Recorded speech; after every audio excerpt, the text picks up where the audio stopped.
আবারও তুরাগ নদী, ঢাকার অদূরে তুরাগ নদীর পারে আবারও 3 জন যুবকের শবদেহ পাওয়া গেল। কি তাদের অপরাধ ছিল? তাদের অপরাধ তারা জয় বাংলার লোক, তাদের অপরাধ তারা মুক্তিযুদ্ধের পক্ষের মানুষ, তাদের অপরাধ তারা 71-এর পক্ষের মানুষ। এই যে 3 জনের লাশ পাওয়া গেল, তাদের অপরাধ তারা 72-এর সংবিধানের পক্ষে, বঙ্গবন্ধুর পক্ষে, জয় বাংলার পক্ষে। এটা স্থানীয় বিএনপির নেতাদের সহ্য হচ্ছিল না। আপনারা জানেন যে এই নৃশংস হত্যাকাণ্ডটি ঘটেছে, সেখানে 7 জন ছিল, 3 জনের লাশ পাওয়া গেছে। কেউ কেউ মনে করতেছে এর সাথে শুধু রাজনৈতিক দলই জড়িত নয়, স্থানীয় রাজনৈতিক নেতারাই জড়িত নয়, এর সাথে ডিজিএফআই জড়িত। কেউ কেউ মনে করতেছেন যে এর সাথে সরাসরি তারেক রহমানের সরকার জড়িত।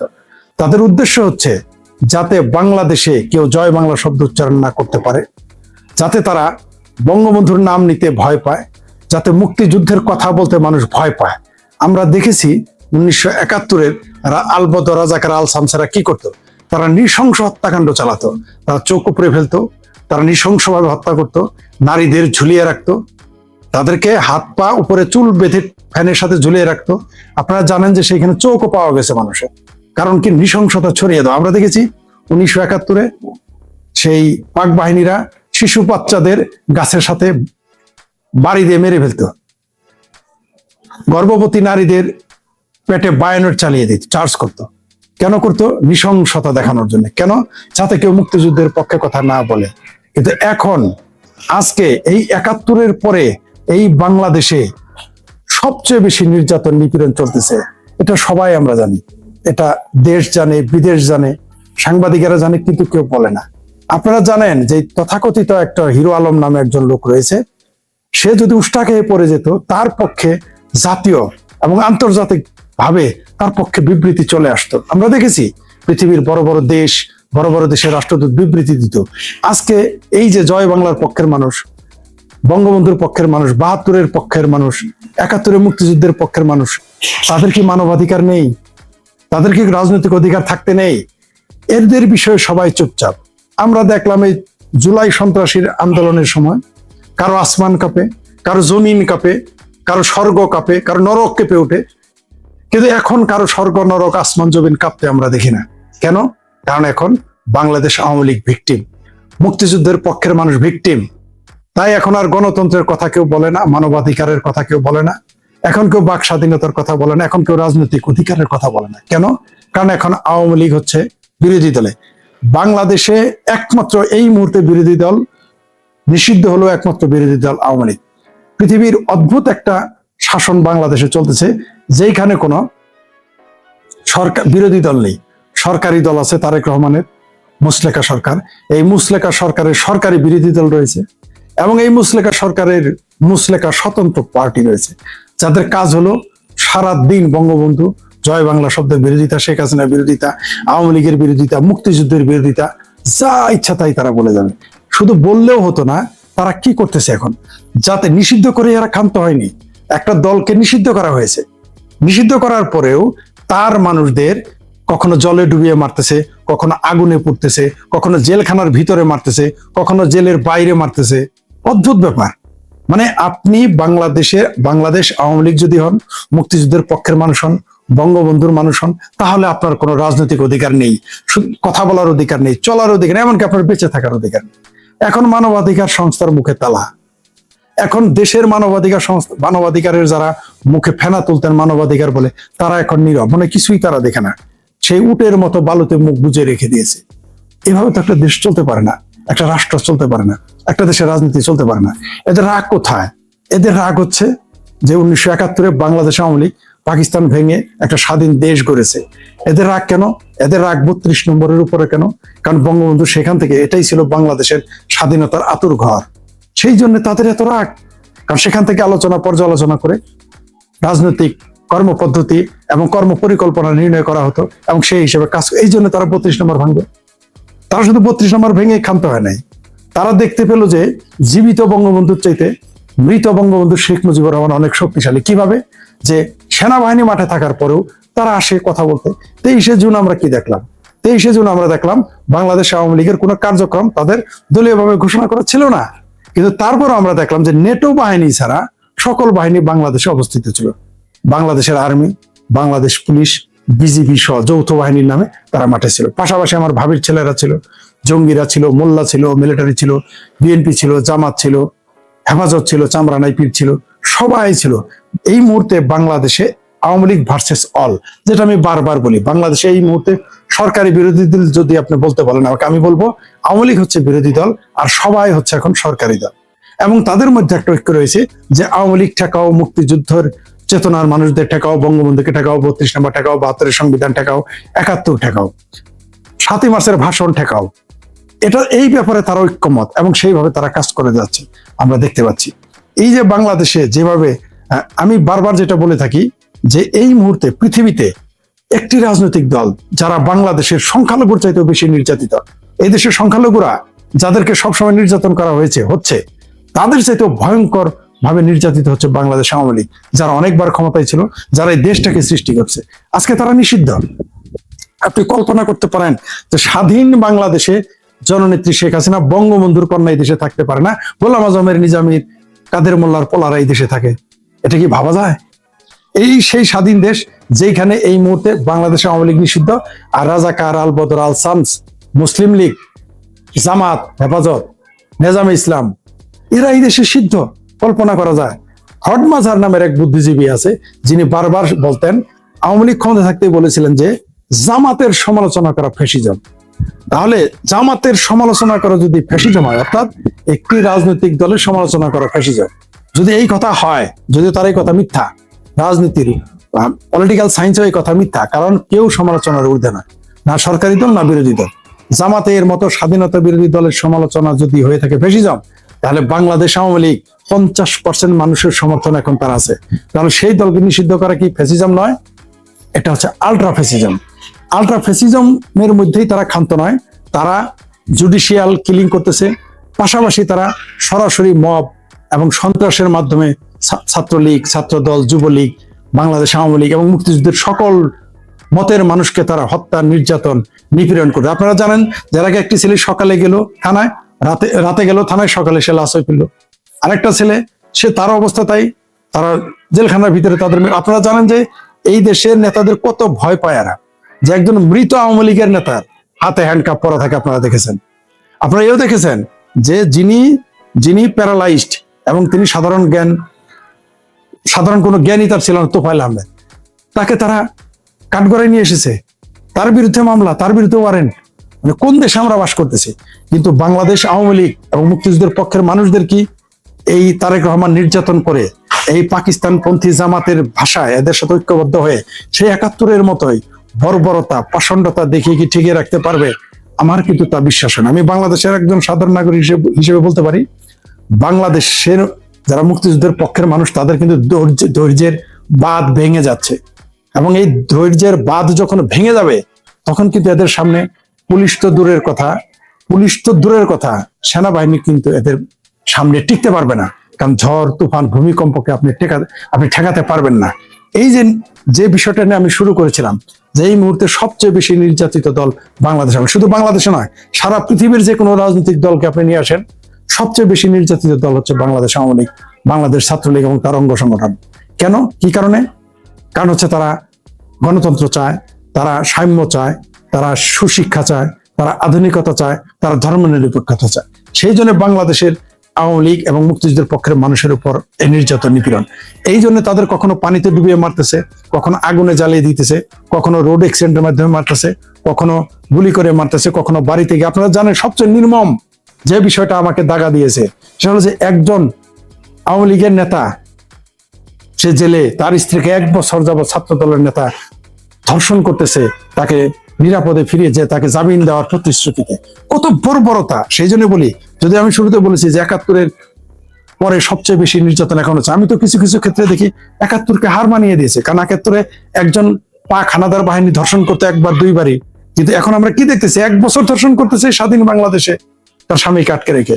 এখন মানবাধিকার সংস্থার মুখে তালা, এখন ওই যত বাংলাদেশের মানবাধিকার সংস্থা আছে সবাই নীরব। মানে এদের যত স্বাধীনতা দরকার, এদের যত গণতন্ত্র দরকার, মানবাধিকার দরকার কেবলমাত্র যখন আওয়ামী লীগ সরকারে থাকে। কিন্তু আওয়ামী লীগ যখন বিরোধী দলে থাকে যেন তাদের কোনো মানবাধিকার দরকার নেই, রাজনৈতিক অধিকার দরকার নেই, বাক স্বাধীনতার দরকার নেই। এই যে ভণ্ডামি, এই যে মুনাফিকি, এই যে সততা বাংলাদেশের বুদ্ধিজীবী, সাংবাদিক, লেখক, মানবাধিকার কর্মী এরা আমাদের সাথে দেখাচ্ছে, বাংলাদেশের মুক্তিযুদ্ধের পক্ষের সাথে দেখাচ্ছে, এটা এখন তাদের মুখোশটা খুলে গেছে। অর্থাৎ তারা আওয়ামী লীগের সময় সকল সুবিধা ভোগ করবে, কিন্তু আওয়ামী লীগ যখন বিরোধী দলে থাকবে তাদের কোনো অধিকার দিতে তারা রাজি নয়। বাংলাদেশের মানবাধিকার সংস্থা, বুদ্ধিজীবী, লেখক, সাহিত্যিক এরা এখন বুঝতে পারলাম যে সেই মফস্বলের যে গমচোর চেয়ারম্যান ছিল তাদের দ্বারাও সমাজের কিছু উপকার হয়, রাষ্ট্রের উপকার হয়, কিন্তু এই সমস্ত পাটপার বুদ্ধিজীবীদের দিয়ে বাংলাদেশের মানবাধিকার, গণতন্ত্র, ধর্মনিরপেক্ষতা, মুক্তিযুদ্ধের চেতনা কখনোই রক্ষা পায়নি, মনে হয় পাবেও না। এটা ছিল তাদের ভণ্ডামি। আওয়ামী লীগের আমলে তারা অজস্র সুবিধা নিয়েছে। আওয়ামী লীগের আমলে এই দেশের বুদ্ধিজীবী, লেখক, সাংবাদিক, অভিনেতা, অভিনেত্রী কে সুবিধা নেয়নি? কে নেয়নি? চিকিৎসার জন্য কে নেয়নি? আমরা এমন একজন মানুষকে চিনি আমি ব্যক্তিগতভাবে, যে শেখ হাসিনার কাছ থেকে নিজের হাতে 10 লক্ষ 20 লক্ষ করে টাকা নিয়েছেন, তারা শেখ হাসিনা ফাঁসি চায়। এই হলো বাংলাদেশ। আমরা দেখেছি সেই বুদ্ধিজীবী যারা এই দেশের জামাতের ক্রসফায়ার, শিবিরের ক্রসফায়ার হলো প্রতিবাদ করতো, আজকে তারা আওয়ামী লীগের এই নির্যাতন নিপীড়নের বিরুদ্ধে কোনো কথা বলতেছে না। আওয়ামী লীগ যখন ভিকটিম তখন বাংলাদেশের যত মানবাধিকার সংস্থা রয়েছে তারা হারিয়ে যায়, তারা ঘুমিয়ে থাকে। আওয়ামী লীগ যখন ভিকটিম, আওয়ামী লীগ যখন ভুক্তভোগী, আওয়ামী লীগ যখন নির্যাতিত, মুক্তিযুদ্ধের পক্ষের মানুষ যখন নির্যাতিত, তখন বাংলাদেশের গণতন্ত্রের ঠিকাদারদের মুখে তালা মারা হয়ে যায়। তো এটা বেশি দিন চলবে না। এই বাংলাদেশের মানুষ তারা বুঝে ফেলেছে যে জুলাই সন্ত্রাসের মাধ্যমে বাংলাদেশকে হায়নার কবলে ফেলে, হায়নাদের ভিতরে ফেলে দেওয়া হয়েছে, হায়নার জঙ্গলে এনে দিয়েছে। এটা বাংলাদেশ এখন হায়নার রাজ কায়েম করা হয়েছে। বাংলাদেশের মানুষ, মুক্তিযুদ্ধের মানুষ, পক্ষের মানুষ, বাংলাদেশ আওয়ামী লীগ, ছাত্রলীগ, তার অঙ্গ সংগঠন যে কোনো সময় রুখে দাঁড়াবে এবং রুখে দাঁড়াতে হবেই। মাঝখানে আর জায়গা তারা রাখেনি। বাংলাদেশ আওয়ামী লীগ কিন্তু বিপ্লবী রাজনৈতিক দল না, তার ঘোষণাপত্রে লেখা রয়েছে গণতান্ত্রিক দল, কিন্তু এরা এমন একটা পজিশনে নিয়ে যাচ্ছে, এমন একটা পরিস্থিতিতে এদের ফেলে দিয়েছে যে বাংলাদেশ আওয়ামী লীগকে বিপ্লবী দল হওয়া ছাড়া উপায় নেই। এই দলটা যখন বিপ্লবী দল হয়ে যাবে এবং মিলিটারিদের ভয়কে যখন জয় করবে, এদের সামনে কেউ দাঁড়াতে পারবে না। কারণ সাগরের ঢেউ আপনি কোনোভাবেই ঠেকাতে পারবেন না, ভূমিকম্প আপনি কোনোভাবেই ঠেকাতে পারবেন না, ঝড় তুফান আপনি কোনোভাবেই ঠেকাতে পারবেন না যতক্ষণ নিজে থেকে শান্ত না হয়। তো বাংলাদেশ আওয়ামী লীগকে, বাংলাদেশের মুক্তিযুদ্ধের পক্ষের মানুষগুলোকে তারা ঝড় তুফানের মতো শক্তিশালী করে তুলছে। তারা ভাবতেছে যে এইভাবে নির্যাতন, নিপীড়ন করলে, জেলে মারলে, জুডিশিয়াল কিলিং করলে কিছুই হবে না। তারপর তারা ভাবতেছে যে এইভাবে যদি হত্যা, সন্ত্রাসের মাধ্যমে হত্যা করে, ধর্ষণ করে আওয়ামী লীগ ভয় পেয়ে যাবে। না, বাংলাদেশ আওয়ামী লীগ আইয়ুব খানকে ভয় পায় নাই, বাংলাদেশ আওয়ামী লীগ টিক্কা খানকে ভয় পায় নাই, বাংলাদেশ আওয়ামী লীগ এবং বঙ্গবন্ধুর সৈনিক এবং বঙ্গবন্ধু কোনোদিন ইয়াহিয়া খানকে ভয় পায় নাই। এবং এই মুহূর্তে ওই তারেক রহমানের সৈনিকেরা এই মুক্তিযুদ্ধের পক্ষের মানুষের সামনে দাঁড়াতেই পারবে না। আমরা জানি যারা এক সময় বলতো পুলিশ ছাড়া এসে দেখ, পুলিশ লীগ ছাড়া এসে দেখ, তারাই কিন্তু এখন আর্মি ছাড়া চলতে পারে না। এই যারা আর্মি নিয়ে চলতেছে, এদের আর্মি কতদিন এদের পাহারা দেয় বাংলাদেশের জনগণ তা দেখবে। তবে আমাদের দুর্ভাগ্য যে বাংলাদেশ আওয়ামী লীগ এবং মুক্তিযুদ্ধের পক্ষের মানুষ যখন নির্যাতিত, নিপীড়িত হয়, তখন আন্তর্জাতিক সংস্থাগুলো নীরব থেকে যায়, তারা নীরবতা পালন করে। অবশ্য এতে ভয় পাওয়ার কিছুই নেই এবং এটা স্বাভাবিক। অনেকেই ক্ষুব্ধ হয় যে হ্যাঁ এরা নীরব, এরা তো নীরব থাকবে, 71-এ কি তারা নীরব ছিল না? আজকে যে সমস্ত বড় বড় মানবাধিকার সংস্থা, তারা কি 71-এ বাংলাদেশের মুক্তিযুদ্ধের পক্ষের মানুষের পক্ষে তারা নীরবতা পালন করেনি? তারা কি হানাদার পাকিস্তানের পক্ষে নেয়নি? নিয়েছিল, এখনো তারা নিবে। কিন্তু আমরা সেই 71-এ আমাদের যারা পূর্বসূরি, যারা নেংটি পরে, মালকোচা দিয়ে, গামছা বেঁধে এই পাক হানাদার বাহিনীদের পরাজিত করেছে, আমরা তাদের উত্তরসূরি। আমরাও এই মুহূর্তে তারেক রহমান নামের হানাদার বাহিনী, ওয়াকার নামের হানাদার বাহিনী, জামাত নামের হানাদার বাহিনী, তাদের আমরা রুখে দিব এবং রুখে আমাদের দিতে হবে। আমাদের কোনো বিকল্প নাই, কারণ আমাদের রুখে দেওয়া ছাড়া কোনো কারণে এই দেশটা আমাদের, এই দেশটা তাদের নয়। তাই এই দেশের অর্থনীতি, এই দেশের রাজনীতি ধ্বংস হলে তাদের কিছু যায় আসে না, কারণ তারা তো সৎ মায়ের চাইতেও খারাপ। সৎ মায়ে তাও বাচ্চাকে নিজের সুবিধা মতো তার সুবিধা আদায় করতে চায়, কিন্তু এরা সেই সৎ মা যারা এই সন্তানকে ধ্বংস করতেছে। আপনারা জানেন যে আরো ভয়ঙ্কর ব্যাপার বাংলাদেশে চলতেছে। এই বাংলাদেশটাকে একটি জঙ্গিবাদী রাষ্ট্র হিসেবে প্রমাণ করার জন্য বাংলাদেশের সরকারের কিছু লোক, বাংলাদেশের মৌলবাদী গোষ্ঠী, তারা উঠে পড়ে লেগে গিয়েছে। আমি বুঝে উঠতে পারিনি, এই বাংলাদেশকে যদি জঙ্গিবাদী রাষ্ট্র হিসেবে তারা নিজেরাই প্রমাণ করে, তাহলে কি কি ঘটতে পারে এই দেশে। আপনারা ইতিমধ্যে জেনে গেছেন যে দক্ষিণ এশিয়া, ভারতের যে ইসরায়েলের রাষ্ট্রদূত, যিনি দক্ষিণ এশিয়ার দায়িত্বে আছেন, তিনি নিজে বলেছেন যে বাংলাদেশে হামাসের ঘাঁটি রয়েছে, হামাসের কার্যক্রম রয়েছে, তিনি সরাসরি হামাসের ঘাঁটি বলেননি, বলেছেন কার্যক্রম। কূটনৈতিক ভাষায় তো তারা এটাই বলবে। তার মানে বুঝিয়ে দিয়েছেন যে বাংলাদেশে হামাসের ঘাঁটি রয়েছে। এবং তারপরে আমরা কি দেখলাম, এই যে চিটাগাঙ্গের লাল খান মসজিদের এটিএম আজহার, কত বড় বদমাইশ, যার নামে সম্ভবত 20 থেকে 22টি বা 25টি মামলা রয়েছে এবং সে সাজাপ্রাপ্ত আসামি। সেই ব্যক্তিটি বাংলাদেশে এই যে কালেমার পতাকার নামের যে ফাত্রামি শুরু করে দিয়েছে, এই কালেমার পতাকার ফাত্রামি আসলে তারা বাংলাদেশের পতাকার বিরুদ্ধে। আপনি জানেন যে ইতিমধ্যে একটি ভিডিও আমরা পেয়েছি যেখানে বাংলাদেশের পতাকার উপরে এই তথাকথিত কালেমার পতাকা উড়াচ্ছে, অথচ তাকে পুলিশ গ্রেপ্তার করতেছে না।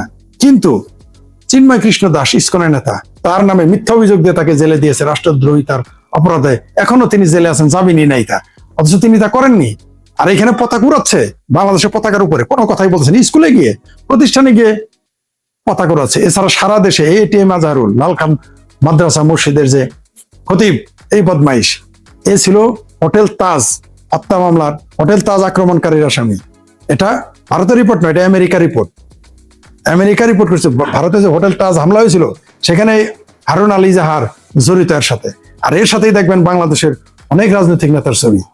এবং অদ্ভুত ব্যাপার, যখন ভারতে পেহেলগাঁও হামলা হলো, সেই হামলার সময় এই আসিফ সার, মানে বাংলাদেশের যে ইন্টারিম গভর্নমেন্টের উপদেষ্টা ছিলেন, এই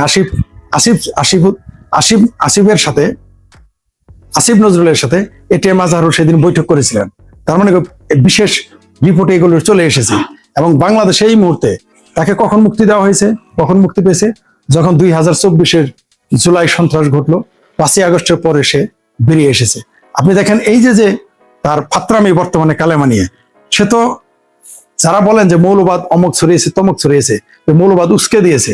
এক এক সময় কখনো লেখকদের দোষেন, কখনো বাংলাদেশে ব্লগার দোষেন, কখনো বাংলাদেশ আওয়ামী লীগ সরকারকে দোষেন। এই মুহূর্তে এই যে ফুটবল খেলাকে কেন্দ্র করে এই যে পতাকা উড়ানো নিয়ে যে ফাত্রামি শুরু করে দিয়েছে, এটা কে উস্কে দিল? তাদের ইস্যু। আমি বারবার বলেছি, আমি 10 বছর আগে আপনাদের বলেছি যে মৌলবাদীদের কোনোদিন ইস্যুর অভাব নেই, তাদের হাতের অভাব নেই, তাদের অজুহাত অনেক। এই যে আপনি ব্রাজিল, আর্জেন্টিনা, ইতালি, অস্ট্রেলিয়া, আমেরিকার পতাকার বিরুদ্ধে আপনি বাংলাদেশের পতাকা ওড়াতেন, তাহলে তো বিষয়টা আমরাই ওয়েলকাম জানাতাম বা সারা বাংলাদেশের মানুষ জানাতো। এবং সে তা না করে তারা কেউ উড়াচ্ছে কালেমার পতাকা। তারা কি চালাক বাটপাড়িটা করেছে, শুধু কালোর জায়গায় আইসিসের যে পতাকা, কালোর জায়গায় সাদাটা করেছে, কাজ তো একই। কিন্তু এই যে পতাকার উদ্দেশ্য কি? উদ্দেশ্য হলো যে এই পতাকা যখন আপনি নামিয়ে দিবেন তখন বলবে যে আপনি হচ্ছেন ইসলাম বিদ্বেষী, ইসলামোফোবিক, এবং আপনি নাস্তিক, এবং আপনি ভারতের দালাল, আইএসের দালাল। আপনি তখন হয়ে যাবেন ভারতের দালাল, রয়ের দালাল, আপনি হয়ে যাবেন ইসরায়েলের দালাল যখনই আপনি এই পতাকাটা সরাতে যাবেন। এই জন্যই তো তারা এটা করেছে। কালেমার পতাকা আপনি কেন করবেন, কি কারণে? কালেমার পতাকার সাথে বাংলাদেশের কোনো সম্পর্ক নাই। মুসলমান এবং ইসলামের সাথে কালেমার পতাকার সম্পর্ক তো না, কালেমার সম্পর্ক আছে, কিন্তু কালেমার পতাকার সম্পর্ক নাই। এটা একটা টোটালি ফাত্রামি। পরিকল্পিতভাবে বাংলাদেশের ধর্মপ্রাণ মুসলমানকে তাদের ভাষায়, তাদের খপ্পরে ফেলানোর জন্য এটা তারা পরিকল্পনা করেছে। আপনি ব্রাজিলের পতাকা ঘৃণা করেন, বাংলাদেশের পতাকা কেন উড়ান না? আপনি কেন সারা দেশে? কারণ এই হারুন আল ইজাহারেরা, এটিএম হারুন আল ইজাহারেরা, এরা হচ্ছে জামাতি প্রোডাক্ট, আফগানিস্তানি প্রোডাক্ট, কাবুলের প্রোডাক্ট। এরা সবসময়ই চায় যে বাংলাদেশের স্বাধীনতার বিকৃতি হোক। এই তাদের যত রাগ দেখবেন বাংলাদেশের পতাকায়, বাংলাদেশের মানচিত্রে, বাংলা ভাষায়, বাংলা সাহিত্যে, বাংলা সংস্কৃতি, শিল্প, সবকিছু, সঙ্গীত, সবকিছুতেই এদের হচ্ছে বিরোধ। নইলে এরা বাংলাদেশের পতাকা কেন উড়ায় না? আপনি বললেন যে কেন আর্জেন্টিনার পতাকা? আরে ভাই, কে কার পতাকা আপনাকে বলে উড়াবে নাকি? এই লিল্লাখোরেরা লিল্লা খেতে খেতে এদের ঘাড়ের চর্বি এত বেড়ে গেছে, এদের পশ্চাৎ দেশ এত মোটা হয়ে গেছে, এদের পেট এত ফুলে গেছে, এরা এখন ধরাকে সরাজ্ঞান করতেছে। কিন্তু আর ফলাফল তো ভালো হবে না। বাংলাদেশের মানুষ, এরা কোনোদিন দেখবেন না এই দেশের মানুষের অধিকার নিয়ে এই মোল্লারা কথা বলে। সবসময় এদের সকল কাজ থাকবে পতাকাকে আক্রমণ, সবসময় আক্রমণ থাকবে মুক্তিযুদ্ধকে আক্রমণ, সবসময় এদের টার্গেট থাকবে 72 সংবিধান, সবসময় এদের টার্গেট থাকবে মুক্তিযুদ্ধ। কেন বাংলাদেশের পতাকা কেন ওড়ায় নাই? কারণ বাংলাদেশের পতাকা উড়ালে তাদের হৃদয়ে ব্যথা লাগে। কিন্তু এরা সরাসরি তো পাকিস্তানের পতাকা উড়ানোর সাহস পায় না এই দেশে, সরাসরি আফগানিস্তানের পতাকা উড়াইতে সাহস পায় না এই দেশে। তাই তারা বাংলাদেশের তথাকথিত কালেমার পতাকার নামে ফাত্রামি শুরু করেছে। এবং এর ফলাফল যেটা আপনাদের বললাম, এই আজহারুলের কথায় যারা আজকে এই পতাকা উড়াচ্ছে, তারা কি জানে যেটা একটু আগে বললাম যে সে হোটেল তাজে হামলার আসামি? এবং পহেলগাঁও হামলার সাথে ATM আজহারুল ইসলামরা জড়িত রয়েছে, এবং ভারতে যত সন্ত্রাসী ঘটনা ঘটে এর সাথে এরা জড়িত আছে। এরা দেখবেন সারাদিনই কমরেড হায়দার আকবর খান রণ কি বলেছিলেন যে মৌলবাদীদের, বাংলাদেশের মুসলিম মৌলবাদীদের 4টি স্তম্ভ, তার একটি হচ্ছে ভারত বিরোধিতা করা। তারা বাংলাদেশের মুক্তিযুদ্ধ বিরোধিতা করবে, তারা নারী বিদ্বেষী হবেই, তারা আওয়ামী লীগ বঙ্গবন্ধু বিরোধিতাকারী হবেই, এবং আমরা তাদের সেই চরিত্রটা দেখতে পাচ্ছি। এদের যত প্রেম দেখবেন পাকিস্তান কেন্দ্রিক, এদের যত প্রেম দেখবেন আফগানিস্তান কেন্দ্রিক, এদের যত ফাত্রামি দেখবেন, এই যে কালেমার পতাকার যে একটা বদমাইশি, এরা দেখবেন এরপরে নতুন কোন ফাত্রামি নিয়ে আমাদের সামনে চলে আসবে। প্রতি মুহূর্তে এরা বিতর্কিত কাজ করবে। কখনো কখনো এরা পলাশবাড়ির মূর্তির দোহাই দিবে, কখনো এরা বলবে এত বড় মূর্তি কেন হবে। আরে ভাই, সনাতনীরা তাদের ধর্ম পালন করবে, তারা 81 ফুট বানাবে না 82 ফুট বানাবে না 182 ফুট বানাবে, তো তাদের ব্যাপার। এই ব্যাপারে আমাদের নাক গলানোর তো কোনো দরকার নাই। তোমাদের জন্য তো 560টা মডেল মসজিদ শেখ হাসিনা জননীতি দিয়েই গেলেন, দরকার আরো বানাও। কিন্তু আরেকজনের একটা মন্দিরকে কেন তারা, বা মন্দির বা একটা মূর্তিকে নিয়ে তারা কেন এত বিরোধ করবে? এই হারুন আলী ইজহারেরা প্রতি মুহূর্তে বাংলাদেশকে অস্থিতিশীল করার জন্য, বাংলাদেশকে একটা জঙ্গিবাদীদের ঘাঁটি করার জন্য নিজেরাই চেষ্টা করতেছে। আর এটা কিন্তু সারা পৃথিবী জেনে গেছে। বিশেষ করে সর্বশেষ ইসরায়েলের রাষ্ট্রদূতের ভাষায় প্রমাণ হয়ে গেছে যে বাংলাদেশে আসলেই হামাস বা হামাসের ঘাঁটি রয়েছে, সন্ত্রাসীদের ঘাঁটি রয়েছে। শুধু হামাসের না, আমার ধারণা যে পাকিস্তানের যত জঙ্গি সংগঠন রয়েছে তাদের সকল ঘাঁটি এইখানে বাংলাদেশে রয়েছে। তার প্রমাণ যে বাংলাদেশে এই ভারতের পাকিস্তানের যে সবচেয়ে বড় জঙ্গি ছিল, তার যে সহকারী রাইট হ্যান্ড বাংলাদেশে এসে কিছুদিন আগে ওয়াজ মাহফিল করে গেল। তো আমাদের সতর্ক থাকতে হবে, এই বাংলাদেশের জঙ্গিবাদদের থেকে আমাদের সতর্ক থাকতে হবে। জঙ্গিবাদীদের যে মুখোশ, সেটা মানুষের সামনে তুলে ধরতে হবে। পাশাপাশি যারা বাংলাদেশকে এই মুহূর্তে, তারেক রহমান যেভাবে বাংলাদেশের মুক্তিযুদ্ধের পক্ষের মানুষের উপর নির্যাতন নিপীড়ন চালাচ্ছে, এটাও আমাদের তুলে ধরতে হবে। এবং আপনারাও দেখতে পাচ্ছেন যে কিভাবে তুরাগ নদীর পারে এইভাবে এই যে 7 জন ছেলে নিখোঁজ হয়ে গেল, 3 জনের লাশ পেলাম, এটা নিয়ে কেউ টু শব্দ করতেছেন না। এর প্রতিক্রিয়া কিন্তু ভালো হবে না। বাংলাদেশের রাজনীতি অস্থিতিশীল থাকবে। আর যদি বাংলাদেশের সবসময় রাজনৈতিক অবস্থা অস্থিতিশীল থাকে, তাহলে এই দেশে কোনোদিনই বিনিয়োগ হবে না, সেটা যে সরকারই থাকুক। এই সরকার আমরা তো কোনো বিনিয়োগ হবেই না। কারণ যখনই হামাস বলল, যে ইসরায়েলের রাষ্ট্রদূত বললো এই দেশে হামাসের ঘাঁটি রয়েছে, ঠিক তারপরেই দেখলাম আমরা এই দেশে কালেমার পতাকার নামে ফাত্রামি শুরু করে দিল। মানে ইসরায়েলের রাষ্ট্রদূত যে দাবি করেছেন, এটা বাংলাদেশে এরাই প্রমাণ করে দিল যে তার ঘটনা সত্য। তো দর্শক, আপনারা দেখতেছেন যে কিভাবে বাংলাদেশের মুক্তিযুদ্ধের পক্ষে মানুষদের উপরে নির্যাতন নিপীড়ন চলতেছে, আর কিভাবে বাংলাদেশের জঙ্গিবাদকে উস্কে দিচ্ছে বর্তমান সরকার। তার না দিয়েও তার উপায় নাই, কারণ এদের হাত ধরেই তারেক রহমান ক্ষমতায় এসেছে। তবে এই যে জুডিশিয়াল কিলিং সরকারের, তারেক রহমান সরকারের যে জুডিশিয়াল কিলিং, এবং পাশাপাশি সাধারণভাবে আদালতের বাইরে মানুষকে নির্মমভাবে মব এবং সন্ত্রাসের মাধ্যমে হত্যা নির্যাতন করা হচ্ছে, এর শেষ কোথায় আমরা তা জানি না। সবচেয়ে দুর্ভাগ্য আমাদের এই মুহূর্তে বাংলাদেশের যত মানবাধিকার সংস্থা এবং আন্তর্জাতিক যত মানবাধিকার সংস্থা এখন সব নীরব রয়েছে। কিন্তু বাংলাদেশের জনগণ এটা দেখতেছে, বাংলাদেশের জনগণ এগুলো বেশি দিন